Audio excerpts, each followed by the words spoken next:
नमस्कार स्टूडेंट्स। आज हम एक बहुत ही महान चिंतक बर्ट्रैंड रसल के एक बेहद पावरफुल ऐसे माय थ्री पैशंस को गहराई से समझेंगे। ये ऐसे उन तीन बुनियादी ताकतों के बारे में है जिन्होंने उनकी पूरी जिंदगी को एक दिशा दी। देखिए, इस पूरे एक्सप्लेनर में स्क्रीन पर टेक्स्ट इंग्लिश में रहेगा ताकि आप ओरिजिनल शब्दों से जुड़े रहें, और मैं हर लाइन को, हर कॉन्सेप्ट को डिटेल में हिंदी में एक्सप्लेन करूंगा।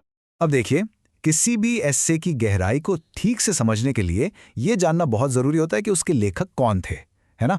तो चलिए सबसे पहले बर्ट्रैंड रसल के बारे में थोड़ा जान लेते हैं।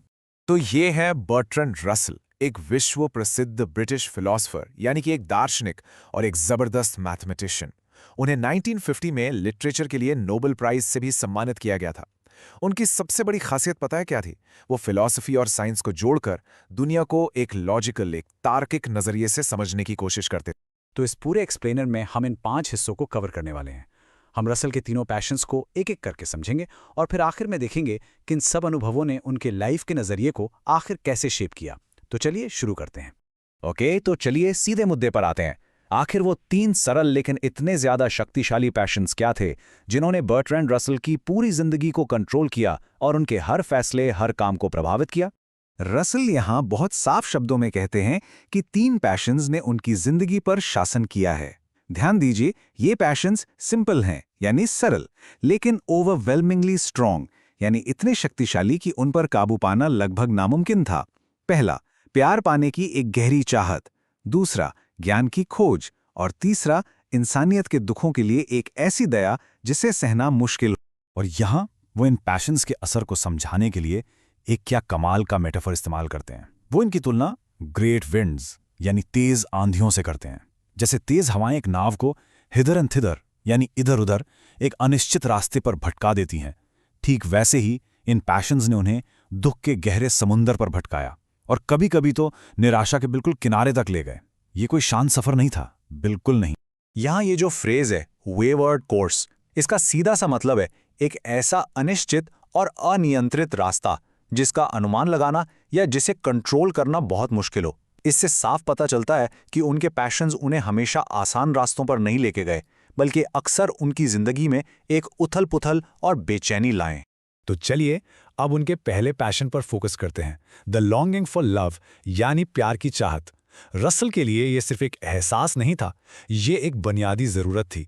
लेकिन वो इसे इतनी शिद्दत से क्यों ढूंढते थे, आइए देखते हैं।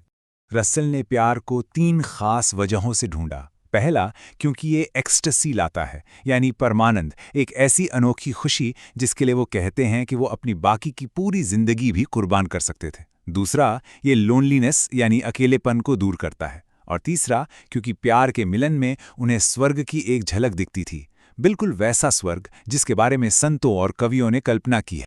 यहाँ सबसे जरूरी बात है उस भयानक अकेलेपन से बचने की उनकी चाह। ये कोई मामूली अकेलापन नहीं है, इसकी गहराई देखिए। वो एक ऐसी स्थिति की बात कर रहे हैं जहां इंसान की शिवरिंग कॉन्शियसनेस यानी कांपती हुई चेतना दुनिया के किनारे से एक ठंडी, अनफैदमेबल यानी अथाह और लाइफलेस यानी निर्जीव खाई में झांकती है। प्यार इस आतंक से बचने का उनका एकमात्र सहारा था। चलिए इस पावरफुल फ्रेज अनफैदमेबल अबिस को थोड़ा और आसान बनाते हैं। इसका मतलब है एक ऐसी खाई या गड्ढा जो इतना गहरा हो कि उसे मापा ही ना जा सके। रसल इसका इस्तेमाल उस अकेलेपन की अनंत गहराई को बताने के लिए करते हैं जिससे वो बेहद डरते थे। तो प्यार की गहराइयों से निकलकर अब रसल का दूसरा पैशन उन्हें ब्रह्मांड की विशालता की तरफ ले जाता है। ये था द सर्च फॉर नॉलेज, यानी ज्ञान की खोज। ये सिर्फ किताबें पढ़ना नहीं था, बल्कि ये दुनिया के बड़े बड़े रहस्यों को समझने की एक गहरी प्यास थी। तो आखिर वो जानना क्या चाहते थे? पहला, वो इंसानों के दिल को समझना चाहते थे, उनके एहसास क्या हैं, उनके इरादे क्या हैं। दूसरा, वो ब्रह्मांड के रहस्य सुलझाना चाहते थे, जैसे कि आखिर ये तारे क्यों चमकते हैं। और तीसरा, वो पिथागोरियन पावर को समझना चाहते थे, यानी मैथमेटिक्स की उस अद्भुत शक्ति को जिसके जरिए नंबर्स इस बदलती हुई दुनिया पर राज करते हुए दिखते हैं। अपने समय के सबसे बड़े दिमागों में से एक होने के बावजूद वो यहाँ बेहद विनम्रता से कहते हैं कि वो इसमें से बहुत थोड़ा ही हासिल कर पाए हैं। ये बात ना सिर्फ उनकी सादगी को दिखाती है, बल्कि उनकी ज्ञान की अनंत भूख को भी दर्शाती है।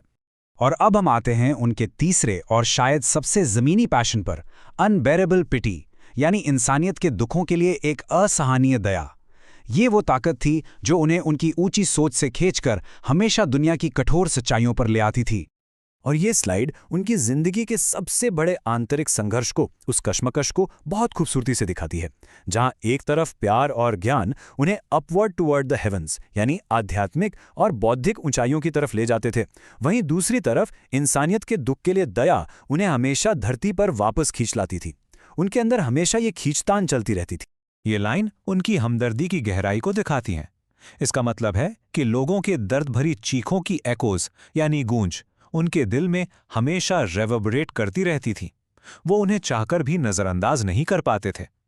दूसरों का दुख उनका अपना दुख बन जाता था। और ये कुछ उन दुखों के उदाहरण हैं जो उन्हें हमेशा परेशान करते रहते थे।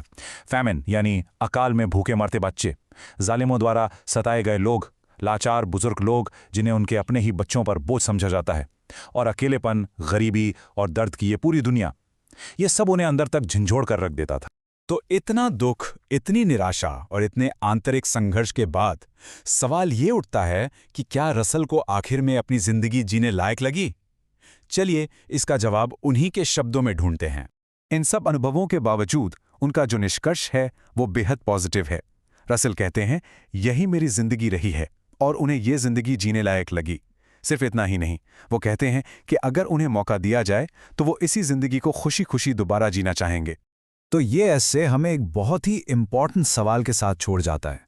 ये सवाल मैं आपसे पूछना चाहता हूँ, वो कौन से पैशंस हैं, वो कौन सी शक्तिशाली आंधियां हैं जो आपकी जिंदगी को दिशा देती हैं और आपके सफर का रास्ता तय करती हैं? इस पर जरूर सोचिए। अगर आपको ये डिटेल्ड ब्रेकडाउन पसंद आया और आप ऐसे ही कॉम्प्लेक्स टॉपिक्स को आसानी से समझना चाहते हैं तो सब्सक्राइब जरूर करें। देखने के लिए बहुत बहुत शुक्रिया।